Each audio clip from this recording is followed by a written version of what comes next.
Assalamualaikum warahmatullahi wabarakatuh. Komunikasi organisasi sesi 12.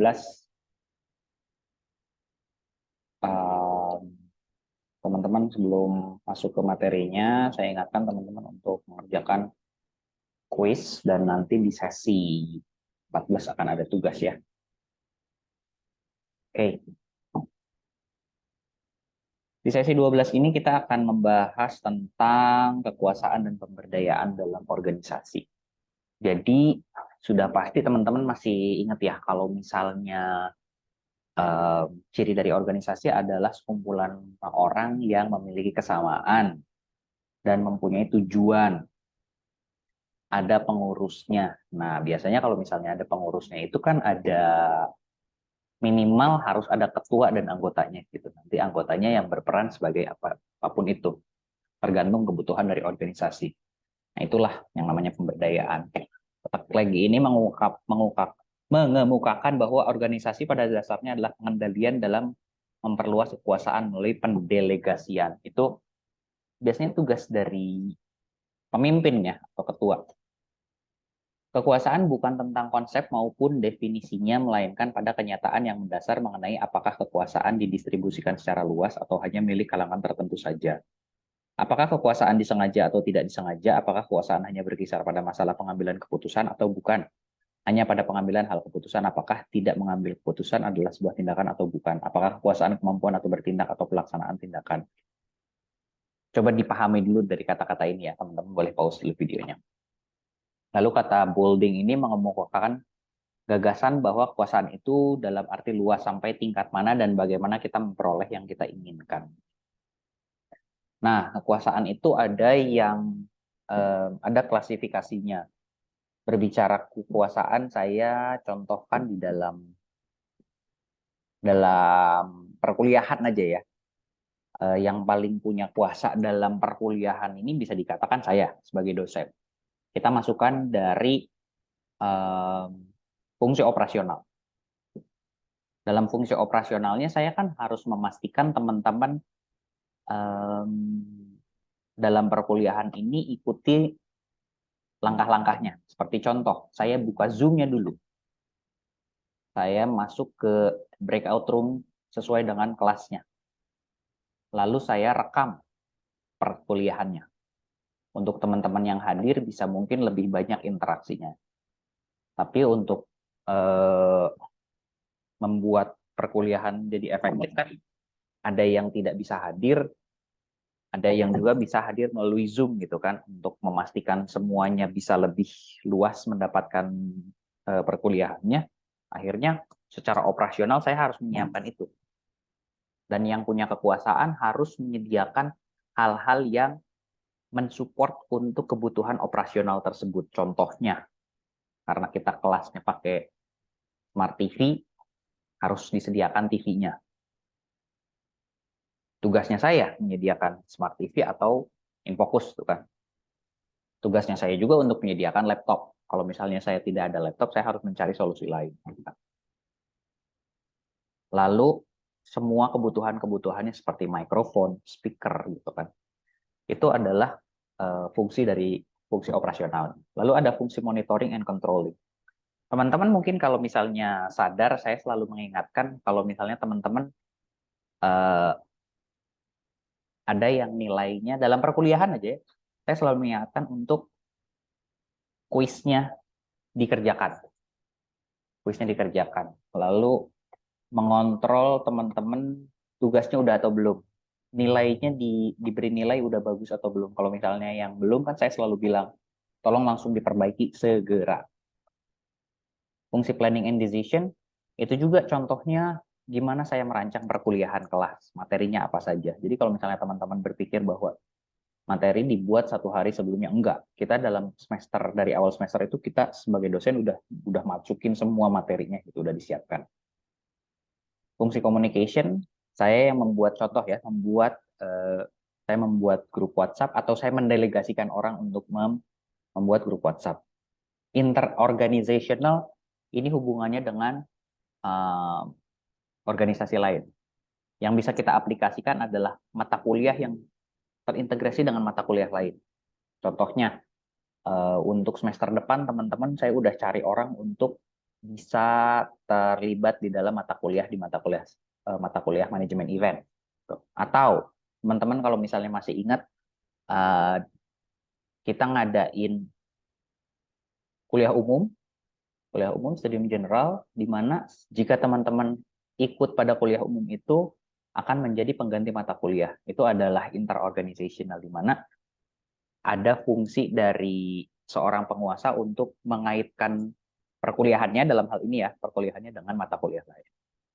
Seperti itu. Kemampuan yang mempengaruhi target dan kekuasaan. Target kekuasaan adalah dependensi atau apa? Dependent itu ketergantungan, ketidakpastian, kepribadian, intelijensi, gender, umur, budaya. Biasanya ini ya, teman-teman kalau misalnya teman-teman menemukan um, menemukan hal-hal lain, teman-teman boleh diskusikan nanti saat pertemuan di kelas ya. Dependensi, misalnya ketergantungan.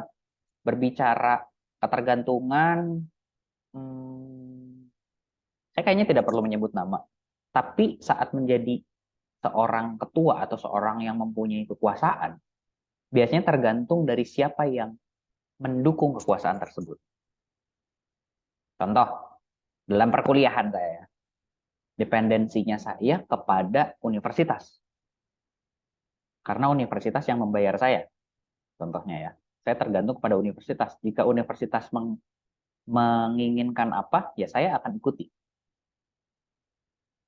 Begitu juga dengan ketidakpastian. Kepribadian sudah pasti ya, berkaitan dengan sikap. Intelijensi terkait dengan kepintaran. Gender ini debatable sih. Ada yang bilang ya, saya yang bilang ya. Ada yang bilang mungkin kalau misalnya pemimpinnya perempuan cenderung lebih sensitif. Kalau pemimpinnya laki-laki atau pemegang kekuasaannya laki-laki cenderung lebih asertif gitu kan. Termasuk juga di budaya mungkin ini masuknya stereotip ya. Kalau misalnya budaya orang-orang pemegang kekuasaannya dari, katakan ya contoh ya, dari Sumatera lebih cenderung keras. Kalau misalnya dari ras Jawa cenderung lebih halus gitu, seperti itu. Itu yang tebal aja perbedaannya ya. Tapi mungkin dari sini aja masih banyak indikator-indikator lain. Nah, yang jadi dinamika dalam komunikasi organisasi, komunikasi dipandang sebagai mekanisme kekuasaan. Nah, itu ya, dalam konteks organisasi, komunikasi untuk menentukan tujuan, norma, dan perilaku organisasi. Organisasi dipandang sebagai suatu sarana kekuasaan. Manusia memiliki kekuasaan dan melaksanakannya melalui komunikasi dan menciptakan dengan tindakan yang terorganisir. Kekuasaan yang sah biasanya berasal dari satu jabatan sebagai suatu hak yang dapat dirasakan peranan seseorang, memungkinkan penentuan perilaku bagi orang lain. Ini teman-teman bisa aplikasikan ya dalam organisasi sendiri ya. Organisasi dipandang sebagai kekuasaan karena kemampuannya sangat berpengaruh dalam menentukan hasil, pengetahuan, keyakinan, dan tindakan. Manusia bertindak berdasarkan informasi yang ada, serta pilihan atau alternatif yang disediakan oleh informasi tersebut. Kekuasaan lalu digunakan melalui alternatif yang disediakan dan cara alternatif tersebut diberikan. Dengan memiliki kemampuan yang bagus, seorang yang memiliki kuasa akan lebih efektif dalam menjalankan kekuasaannya ya, atau powernya gitu.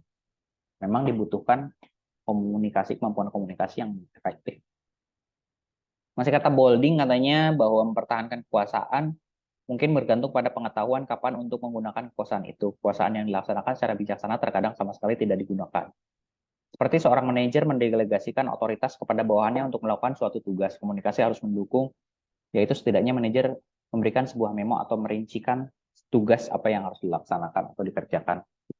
Mungkin ini ada kaitannya, sangat erat kaitannya dengan gaya kepemimpinan ya. Ada yang gaya kepemimpinannya yang tegas, ada yang memberikan tauladan gitu, memberikan contoh. Ada yang membuat dulu, kalau di perusahaan ada yang pemimpin itu mendelegasikan bawahannya untuk cari cara sendiri untuk mendapatkan target seperti ini. Ada juga yang mendelegasikan bawahannya sampai detail gitu. Kalau misalnya di sini kan dikatakannya memo atau SOP gitu ya. Nah, dalam pelaksanaan kekuasaan, menempatkan posisi orang lain lebih rendah adalah suatu wujud pelaksanaan kekuasaan. Ini mengisyaratkan suatu hubungan yang memaksakan dominasi tanpa pengetahuan orang yang melakukannya dan bahkan tidak diketahui dan disadari oleh orang tersebut. Sebenarnya kalau misalnya teman-teman udah paham, saya paling suka sebenarnya teori penyambung Likert ya. Kalau misalnya Likert itu kan udah jelas ya. Atasan penyambung ke bawahan, nah bawahannya pun punya bawahan lagi gitu.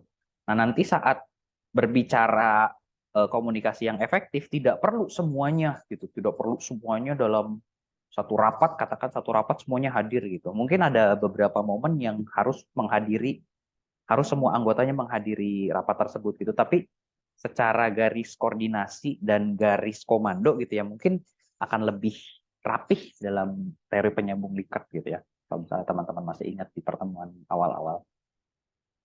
Nah, kesimpulannya adalah kekuasaan merupakan kemampuan untuk mempengaruhi, mengatur, atau mengendalikan dan merupakan bagian yang melekat pada proses organisasi. Biasanya pemegang kekuasaan adalah ketua, tapi kembali lagi kepada tadi, mungkin ketua sebagai gelar gitu ya, penentu keputusan, tapi mungkin di belakangnya ya ada orang yang lebih memiliki kuasa, mungkin seperti itu, dan itu banyak terjadi kok.